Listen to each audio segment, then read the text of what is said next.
Welcome back to another episode of Home Service Headquarters. Today we welcome on Dan Dowdy of Built for the Trades. Dan is a lifelong tradesman who has become a trades business mentor and coach. Stick around for the interview to glean tons of information on starting a service business, growing a service business, or maintaining a successful service business. Let's hop into the interview. Welcome back to another episode of Home Service Headquarters. Today we have a very special guest, one of the most knowledgeable people you can possibly find in the trades industry. We have Dan Dowdy of Built for the Trades.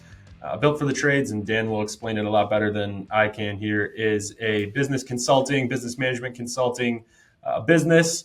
5-star reviewed on Google, which you don't often see, so there gives a little bit more of a nod to the expertise that you'll get to hear and glean from over this next conversation. Dan, how are you doing today?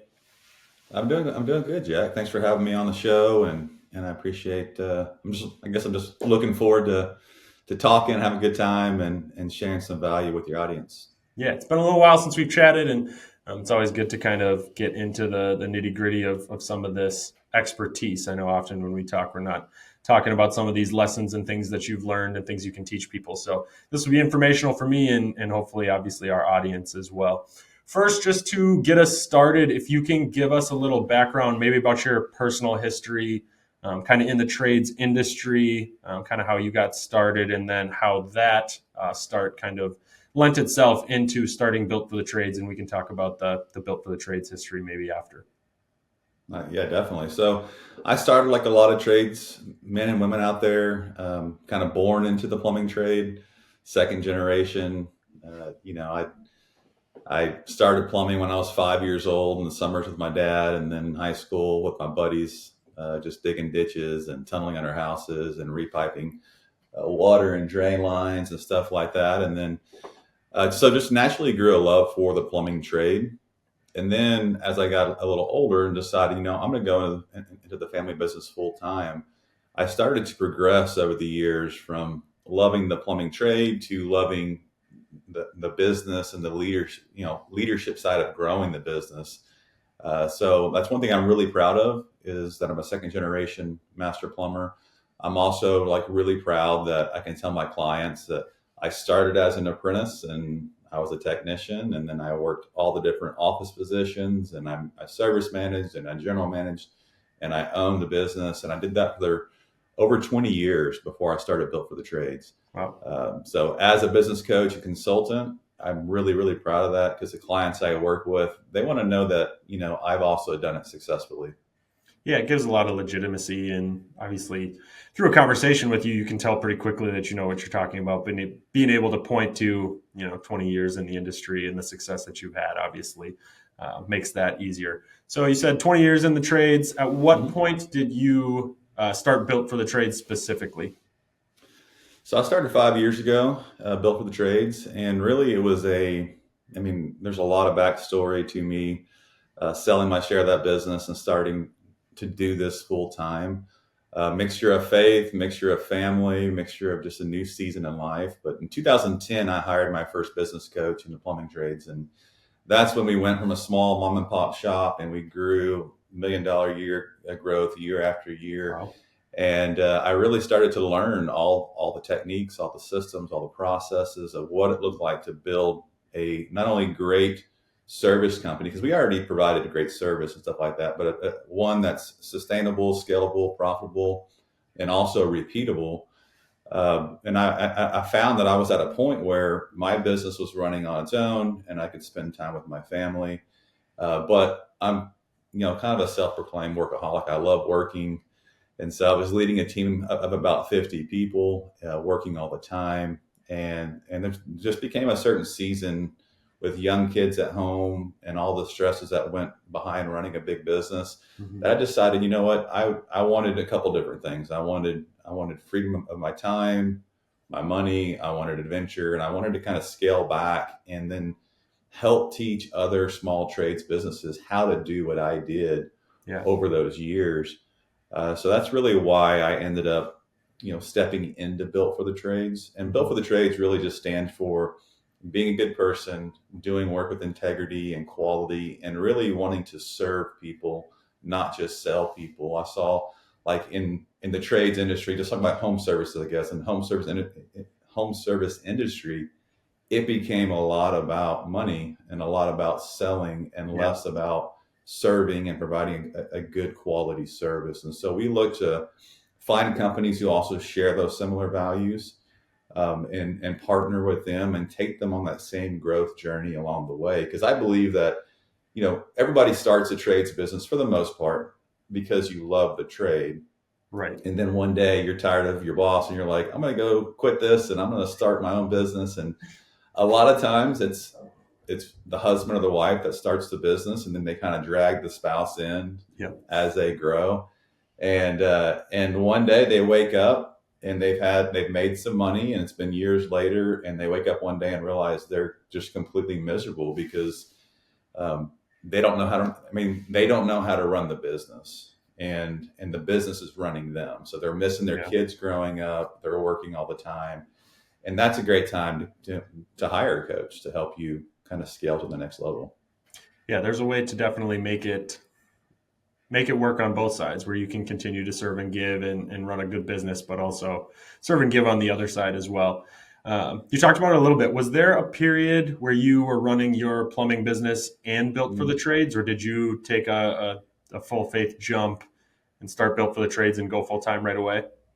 I took the full faith jump to start Wow. Built for the Trades, and yeah, it's a pretty wild story. So it was my wife and I. We have 4 kids. We had our dream house, our dream property. We had everything we ever wanted. And one day we decided, if we're going to take this leap of faith into coaching full time, we need to downsize a little bit, save some money, make sure that we can get Sure. this thing going or off the ground. And so after a lot of thought, a lot of prayer, a lot of talking, we decided to have an estate sale, Wow. and we estate sold everything we owned except for a few key things we wanted to keep, and we moved into a camper for 6 months when I Wow. started Built for the Trades. We were living in a small Airstream, and needless to say, it was pretty testing times as we downsized. But I mean, really, what we found was that all the things that we had weren't what made us happy. Those were just Right. reasons to go to work and make more money so you could pay for it. What really made us happy was time together, the adventures we have together, and it was a very trying time for us. But like a lot of small businesses out there, I mean, I started coaching from scratch. I hired coaches. I did not know how to grow or scale a coaching business. I mean, it was Yeah. a lot different than being a plumbing service company. So I made all the mistakes along the way and had to really learn how to grow this thing. But it was just a calling that I had, that I felt, this was the next step that God had in store for me. And I really use this platform to help teach people the importance of faith, family, and business, because it's not just all about business. Your leadership potential is grounded in your faith and your family. If your relationships at home are not good, it's going to impact your capacity to lead in the workplace. So I have a little different, you know, little different strategy when I coach my clients. And not that you have to have faith in God or anything to be a client of Built for the Trades. It's just what I believe is foundational. I don't push that on anybody. I just hope to influence people to the way that I interact with them, and the integrity that I bring as a business coach to the organization. That's incredible. What a story. And that is a true leap of faith to go from, a very secure place, both business wise and personally, on the personal side. Kind of a cool thing, you're probably facing a lot of the same challenges at home then that the businesses that you were then coaching, right? You're kind of starting from the ground up. And I'm sure a lot of the people have a little bit of a start, but they're going through a big transitional period. So I probably Mhm. lent a lot of, honest and open conversation with some of those people, which you're already, of course, having. Yeah. It's beautiful. Was there a moment where you ever doubted or looked back and thought maybe I'd rather go back to owning and operating that service based business versus the coaching, or did you find kind of that joy and success in it right away? You know, Jack, I think every business owner in the history of business owners has those moments where they think back, man, it was just so much easier doing this or working for somebody else or whatever. There's a ton that I miss about that season of my life. I just choose not to live in that. And I choose not to let that influence my future decisions. Taking a leap of faith that none of it's ever going to be easy. It's Right. just knowing that you're where where you need to be, continuing to learn and move and push through those seasons. So to answer your question, yes, I've definitely thought back and thought, what did I do? And then other times it's like, man, this is the best thing I've ever done. So I currently live a life where I don't work a day in my life, because I love what I do and I love who I work with. So I'm definitely grateful that I was able to take that jump. That's beautiful. And you can obviously see that in the results and the businesses that you work with Mhm. in the growth of Built for the Trades as well. So that's a great story and gives a good platform to kind of jump off as we pivot maybe to more business specific questions and leaning into gleaning from some of that expertise that you offer. Tons of questions that I want to get to in terms of kind of where service based businesses are. And the first one maybe is as somebody who's been in the industry for so long, both on the personal side of owning and operating a business and where you are coaching now. What are some of the biggest differences you've seen in the service-based industry from maybe if you think back to day one of owning and operating a business to kind of where you see things now in the industry? I mean, the biggest thing I'm seeing now is in the marketing. It Sure. really is. I mean, over the last 10 to 15 years, private equity groups have come in and bought a lot of home service businesses and kind of rolled them into these big conglomerates who have a lot of buying power. And with Google growing at the same time and all this happening, there's different seasons of marketing that I've been in through my career. And I remember the day that I had to call the phone book sales guy and say, all right, I'm taking my company off this full page ad that we were paying for in Yeah. the phone book because I had hired my first online marketing company. And instantly it was a huge success because that was probably, early 2000s, Hmm. and and that was all fresh still, right? And so I was kind of new to market, had a nicer website, was doing some SEO and things like that, and then everybody kind of started to jump into that point, and Right. so we started to see it, harder and harder to compete, and then social media really became prevalent, and everybody started to kind of jump into that, and so early on it was really good, but now everybody's doing it, and so it just has continued to progress to this day and age to where if you're a small home service company or trades company, period, you're going to have a hard time getting the lead volume that you need to get if you're solely dependent on one internet marketing company to provide Hmm. that for you. Really, we're coming into an age in marketing to where the old school things that actually worked back in the day are now the next new school things that we need to be doing again. And simple things like yard signs and stickers, networking, building relationships, and then also included in doing social media well, but doing it in a way to where you're transparent.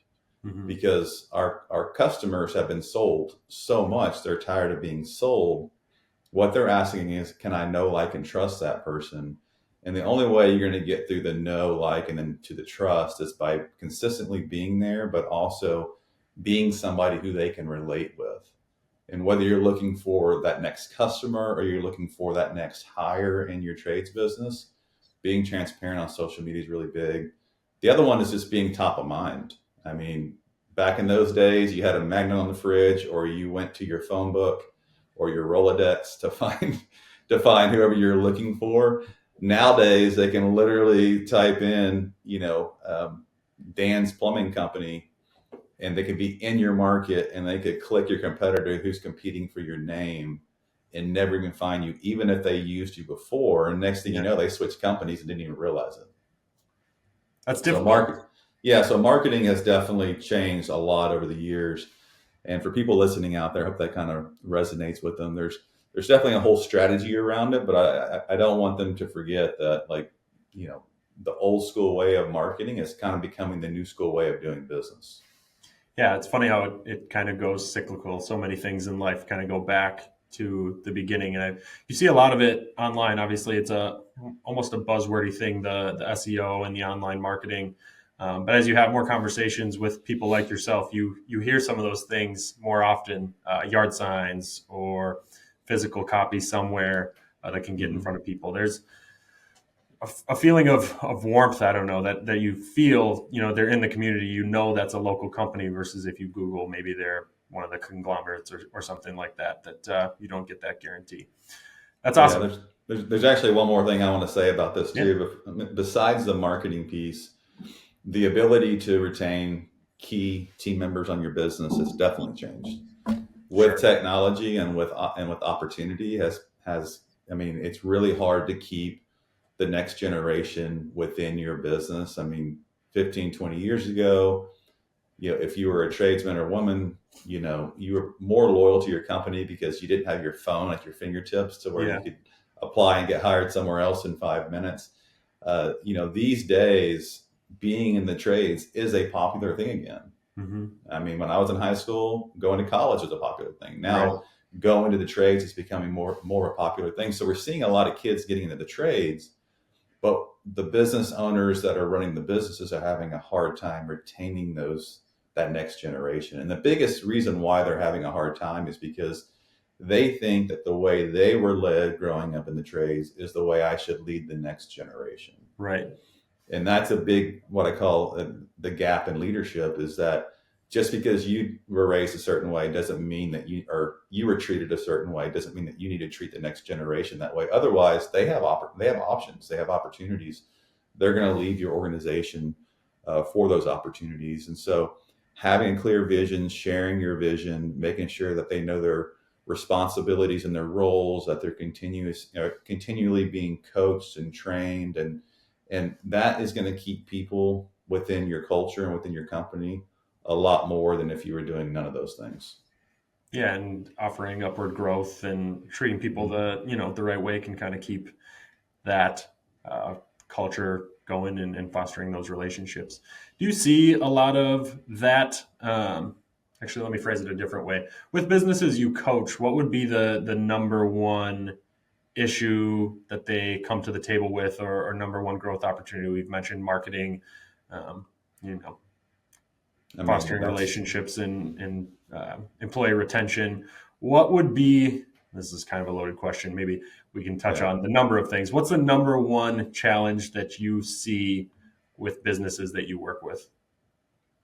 Number one challenge that I see is typically employee retention, Okay. or just finding skilled labor to come into their business. And that's usually wrapped around, doing everything in their business. So they're kind of burned out, tired of their Hmm. business, thinking about selling their business or wanting to just close it down. Those are really the two biggest areas that I see for clients that I work with. Sure. And how do you, this is another loaded question and something that if you want to really dig into, you probably have to sign up and work with Dan more often. But how do you go about, working through some of those challenges on the employee retention? That's a great question. So, I mean, initially identifying who the client is or who they are as a company and as a culture. In leadership, one hard thing for a lot of people, especially in the service industry, because you got to remember that if you're in the service industry, it's because you like serving people, you like building relationships.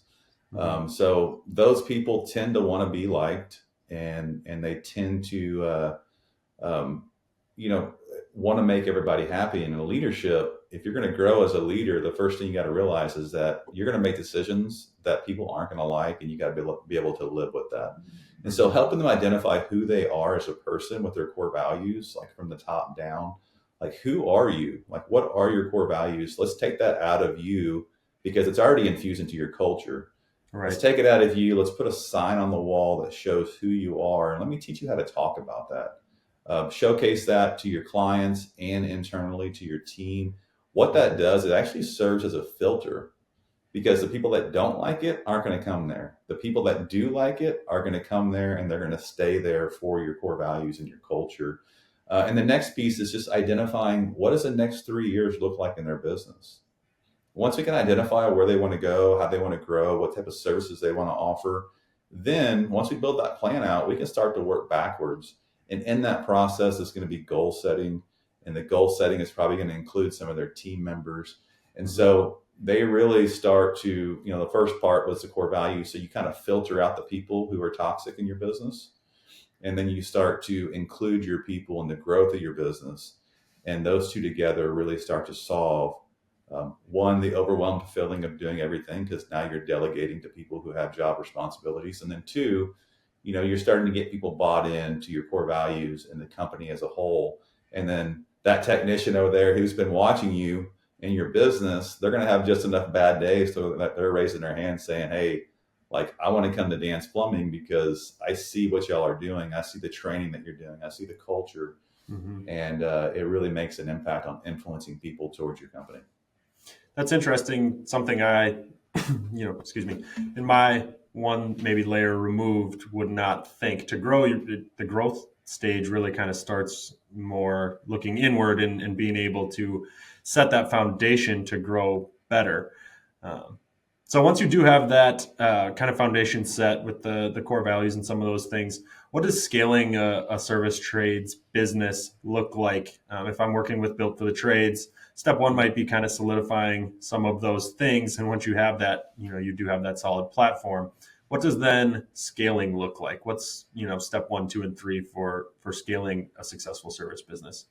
Sure. Yeah. So we have a whole system. It's called the Business Freedom Roadmap, and we start with those vision tools, and then we really work into the financials, because understanding your financials is like flying an airplane that you can actually read the gauges, so you're not going to crash. So most small trades businesses only see their financials once a year when it's time to pay taxes. We teach them how to look at them on a monthly basis, break down a very simple budget, and our whole goal is to empower the leaders with the knowledge they need to be able to make decisions that benefit their numbers.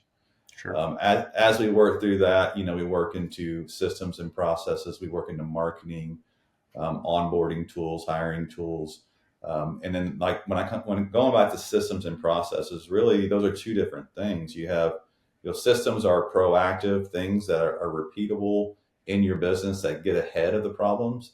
And processes are usually written because you had a problem and you're like, we need a process for that. And so learning the difference, and then learning like when you should be having your meetings and your trainings, and then also, what you should be writing as far as processes, because you don't want to document your whole entire business, but the 20% that produce 80% of the results is ideal. And when people come on like to work with Built for the Trades, we have different coaches that specialize in different areas of business, whether it's from the leadership to the operations to the profitability to the sales. And we work with our clients on a biweekly basis, mainly through Zoom, 90-minute coaching sessions, but everything is structured out through Trello, which is an online free app that we use that allows them to really see the growth as they go along that coaching journey, to where if they ever question the value, they can look back and realize that, man, we have done so much. I was recently doing some vision and goals sessions with some of my established clients. And at the, looking back at 24, it's like, do y'all realize that you set 80 goals and accomplished 65 of those 80 goals, or 70 of those 80 goals? And it makes me smile, because I think most business owners don't even set goals. And if they do, they definitely usually don't write them down. And if they write them down, they usually don't have an accountability partner like a coach that is for them and encouraging them and holding them accountable to accomplishing those goals. And that's the traction that really gets the business scaling and moving forward. Otherwise, it's just a bunch of good ideas that you're trying to implement, and really all you're doing is costing yourself money and also the trust of your team as well. Yeah, you can end up chasing your tail if you don't, kind of write some of those things down and make them actionable and kind of work towards them that way. Yeah, I mean, in business structure, you have your owner and your general manager, or your visionary and your integrator or implementer, whatever you want to call it. Most business owners are visionaries at heart. So God has gifted us to be able to see further than anybody else. and to share that vision with them. But the curse of the visionary is that we think all that should be done now. Yeah. And so we come with all these great ideas, but yet we have nobody to say, hey, let's put all these great ideas over here, and then let's just implement a little bit at a time. So that way your team actually can pick it up and run with it versus bringing it all at the same time. And we also help our kind of serve as that for our clients is we know exactly where they want to go and how to get there. And so we help take their vision and implement it in the right timing as well.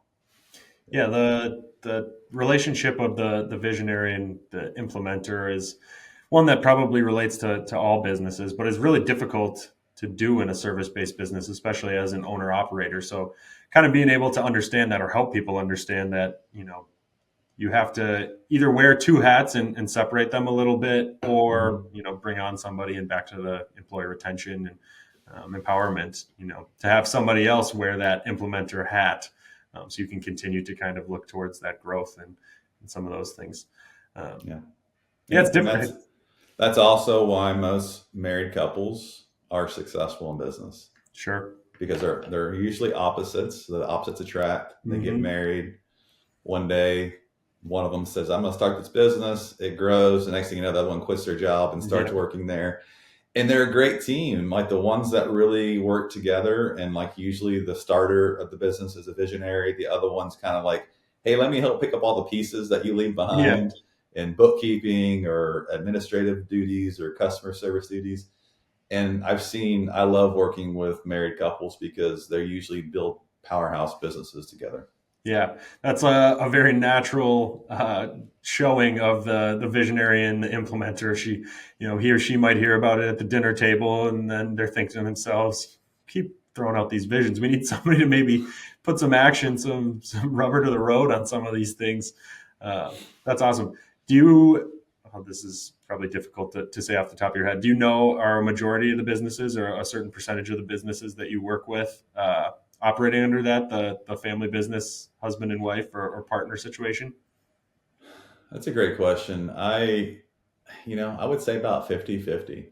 Awesome. There's a lot of younger, um, I don't know how to say younger guys. I mean, that are business owners that they're kind of like, I don't want my wife to be involved with this, with this business at all. So I don't know if they Mhm. just got wisdom from the older. I don't know, Yeah, where that came from, but yeah, it is pretty interesting. I do see that the business grows quicker when it's a husband-wife team sure. than just a single owner.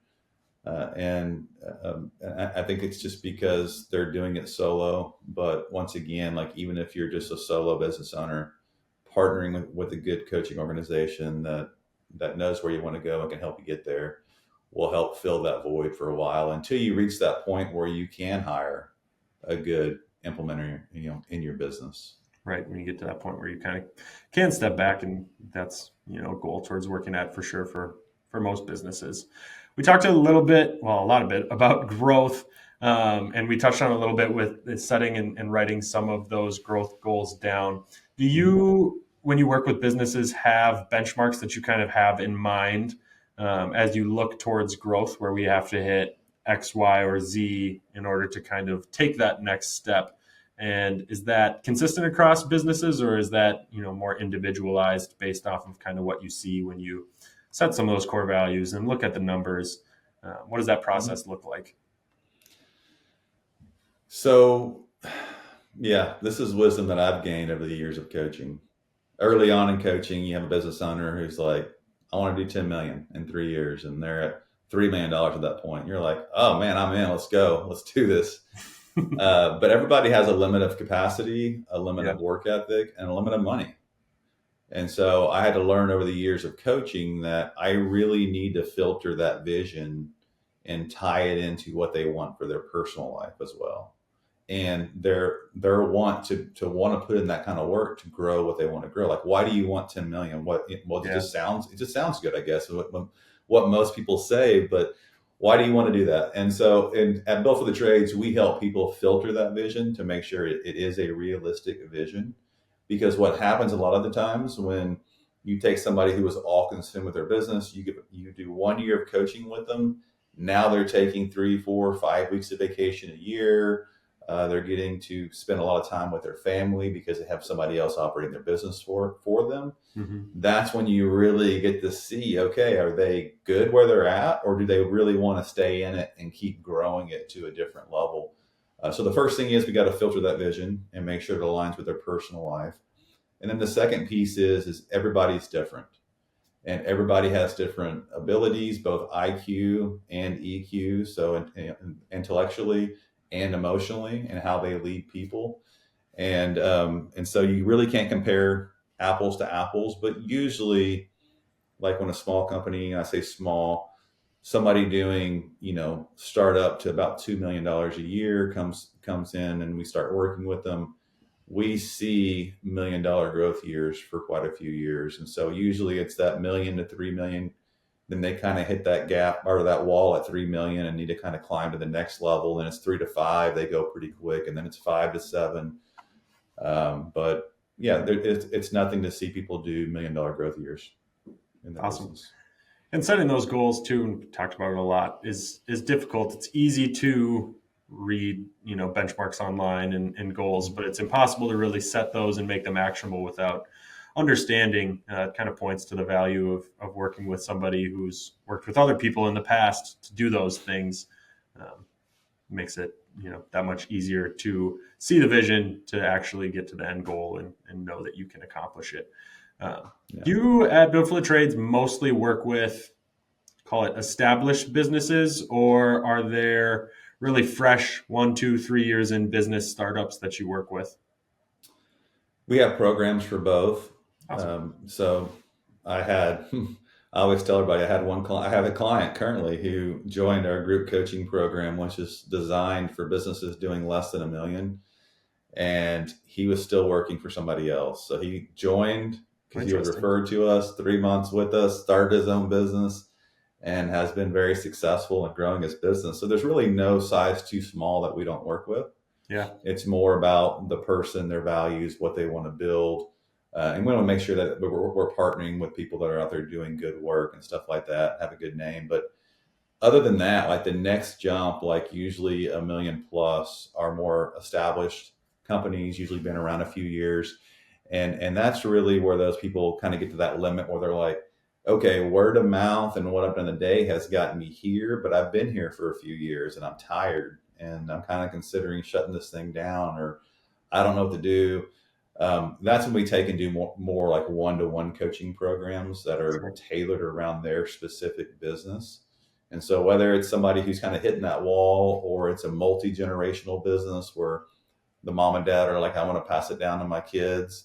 I don't really know how to do that. We obviously, with my background being second generation, Yeah. I have a lot of specialty in that. So we offer group coaching, one-to-one coaching, and then we also have a couple mastermind groups where those people are meeting on a weekly basis and just sharing best practices, Yeah. things that are working, and we work with companies all across the nation.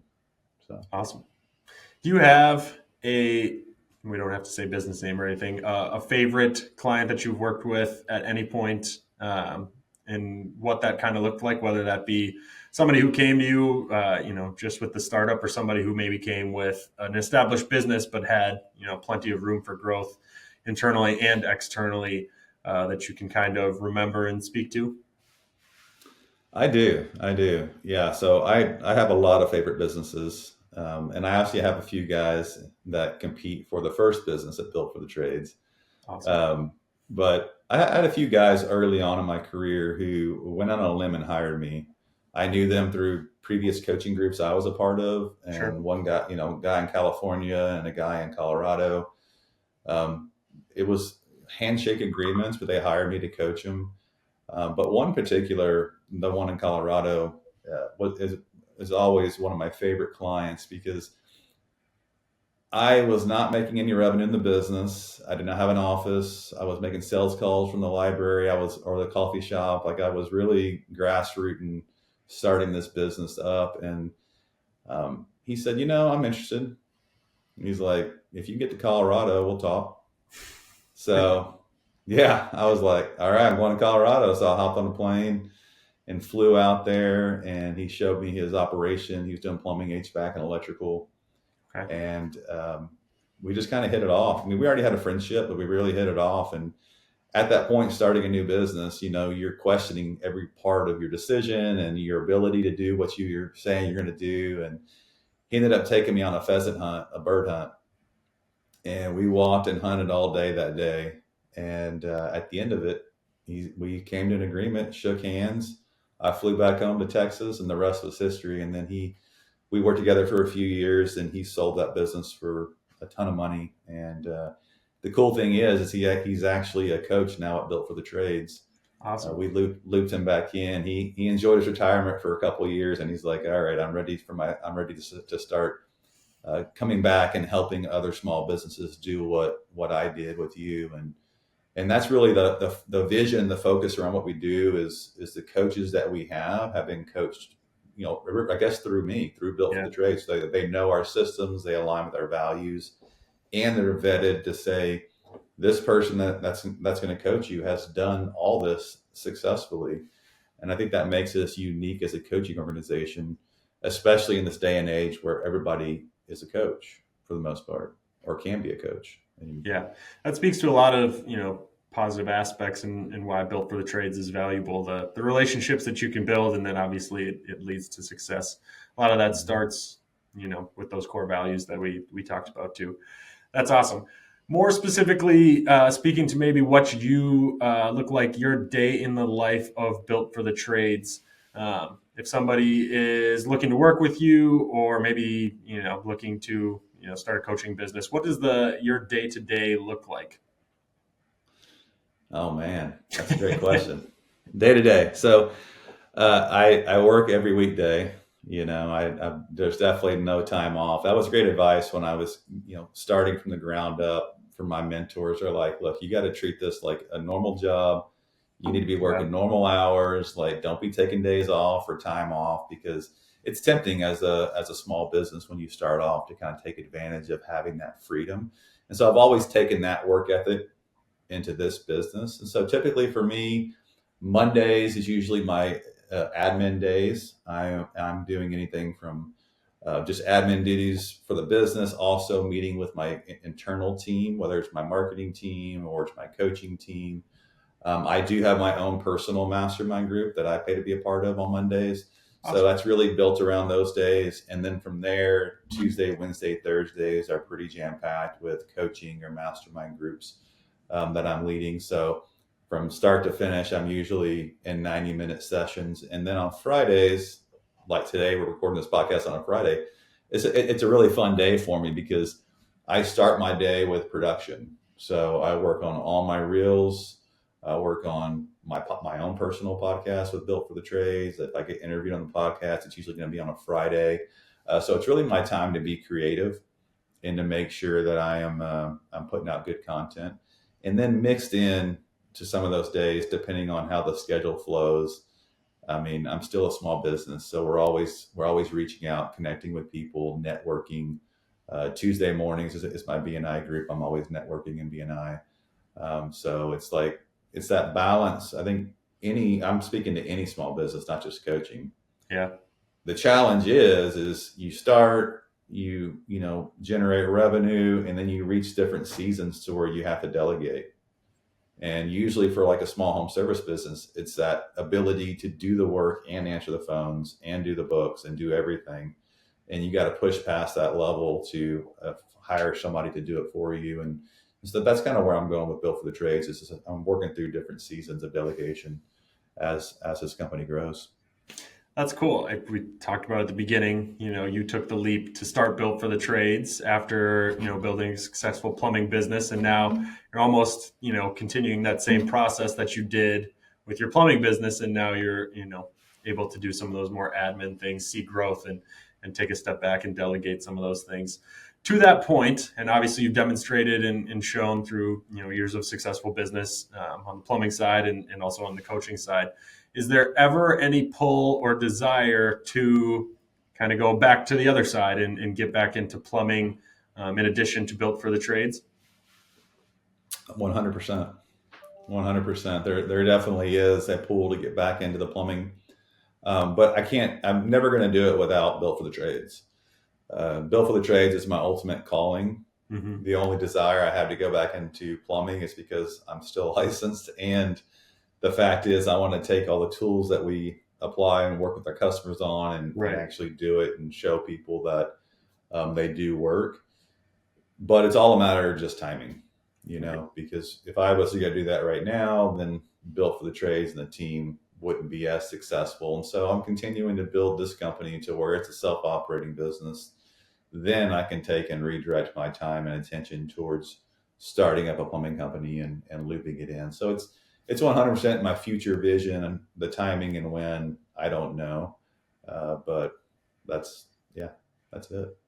When that point comes, and I'm confident that you will get to that point, it'll be really cool, both for Built for the Trades and just for that business, to be able to kind of take that expertise that you started with, and obviously have fostered and grown through Built for the Trades, and be able to reapply it. Um, Mm-hmm. that'll be cool for a million reasons, but for even looping that back into Built for the Trades, being able to point to those things that you're kind of going through, and will be really cool. At that time, we'll have to have you back on, maybe have you back on incrementally, and say, hey, where are we at with the new plumbing business? It'd be really cool and valuable for me to learn from you on some of those things, but to be able to speak to that. Yeah. And the other desire too is just to have my kids learn a good Right. work ethic. Like that's the way I grew up. It was with a shovel in my hand, working hard, and it instilled the values in me that continue to this day. And so I kind of have that sentimental longing for my kids to kind of come in and experience the same stuff. And I just love the trades. I love tradespeople. I love everything about it. So Yeah, you can tell just through conversations with you, you're a successful trades coach, but you're a tradesman at heart, and so you kind of know from talking to you for a half hour that there's always going to be a trades business either in your future or in your life at that time, and yeah. I'm excited to kind of watch that unfold when the timing is right, of course. Yep. Awesome. Cool. Well, I want to make sure we have enough time for our recurring segments that we always get to on the podcast before you head out and actually go meet with a business owner, which is cool to kind of have all these conversations and then, get to flip the switch like you do often in your day to day, and get back to it and start to work with the tradespeople. First one, and this is, we try to call it a quick hitting segment, but it ends up being a longer discussion. Can it side hustle? Can a trades business side hustle? Do you work with people who maybe have one job and then are looking to start a side hustle? Is it possible to start a successful trades business as a side hustle? Is it possible? Yes. Do I recommend it? No. The only reason why is if you're going to side hustle a trades business, and we're talking any kind of home services and stuff like that, like you're probably already working for somebody else who is doing it. Mm-hmm. So there's going to be a lack of integrity there because you're doing side work, Yeah. and side work was always a big no-no in my business, and I know a lot of businesses. I would always tell my team, look, I understand you have this skill set. I understand you got family and friends and people that want you to do the work. But as long as you're transparent with me, you say, hey, Dan, my dad needs me to do this, or my uncle needs me to do this. I'm going to go, if we talk up front and I say yes, and then no problem, but if I catch you out there running around using my material and stuff like that, Mm-hmm. it's just, I don't know. I don't want to be on a soapbox like I'm better than anybody else. It's a very common way to start a trades business, but I really encourage people to do it as right as possible, to where when they know it's their time to go do it, they just jump and do it. Because it doesn't take much for a small trades business to get going. Yeah. Simply put, like I said earlier, it just takes a few good relationships, some stickers, some business cards, and a yard sign, and a whole lot of want to, and you can grow and stay busy for at least that first year in business pretty steady. Yeah. And it comes back to, like you said, kind of goal setting and understanding what you're looking to get out of it. And that might be difficult, truly to leave it as a side hustle, as you have these goals. You may as well set the goals and at the right time, take a jump and dive in. full Yeah. bore. Awesome. Hit or miss rapid fire questions. This is another, we intended to be a quick hitter, but oftentimes these are longer conversations. We'll just jump in with the first one. Hit or miss. You need to have formal business experience to start a trades business. No. Well, Might help. business experience? No, not at all. A license in your pocket or the certification you need to do the trade? Yes, for sure. But it all depends on the trade. Trades are, the term is huge. Like there's so many different areas you can get into Yeah. with it. But as far as business is experience is concerned, I think for a lot of people who have never started a business, it seems so insurmountable just to start a business. To get your LLC and to get your books set up and to get everything in order. It's not as hard as people think it is. I mean, usually with $1,000 or less, you can get a lot of things set up to do it legally. And once you do your first one and you figure out, it's like that wasn't that big a deal. The temptation though is wanting to do another business down the road because you realize it really wasn't that hard. So I just want to encourage everybody out there, if you're thinking about starting a business, taking that first big step, it's not as big as you think it is to get everything set up and get it going. Love it. That's well said. Hit or miss customer retention. We talked a lot about marketing and some of those things. Customer Mhm. retention is more important than new customer acquisition. Man, that's a good question. So most trades business owners that I start working with, they don't even know what customer retention is. Like when I help build a marketing strategy, it's like we do three different buckets of marketing. We do sales, we do retention, and community. Sure. And we just list out all the different efforts we're doing in each bucket. Sales bucket's got 10 things, retention's got nothing, and if I'm lucky, community bucket has one thing, like a sports team sponsorship or something. Mm-hmm. So understanding how to fill how important those buckets are to fill, I would say, is it more important? I mean, that's kind of a hard question, but I do believe that customer retention is more important than new customer acquisition. You need both in your business. But if you Right. were to give me an ultimatum, I say that because relationships are king, and those customers are going to more than likely spend more money with you the more Mm-hmm. times they use you because you have an established relationship. And if we forget about those customers, it's like you can imagine they're coming into the funnel and then falling out the back end. And then we hope one day they're going to call us back again. But I already said earlier that hope is not very promising in this day and age. The more that we can talk and communicate those customers and keep them into some kind of maintenance program or just stay in front of them, the more they're going to call you back, and also the more that they're going to refer your business to other people. Yeah, it's more important is definitely a difficult term to place on that question, but it's almost as if you have, things set up correctly on your end, you're going to be doing good work, you're going to be treating people right, and that customer retention piece is going to be a key that you might need before you can look towards growth. Maybe not, just in terms of sales dollars, but for a lot of other reasons. Mm-hmm. Very cool. Hit or miss, service businesses need a clear niche to be successful, whether that be a specific service or a price or an area. I think I would say no. You don't. Uh, I mean, having a niche is really good to have, but it's not required. And I'll just kind of go back to the terms of being a service business. Like a lot of service businesses start doing everything. Mm-hmm. You want new construction, I'm your guy. You want a remodel, I'm your guy too. You want an industrial project, I'm also your guy. You want residential service, I'm your guy too.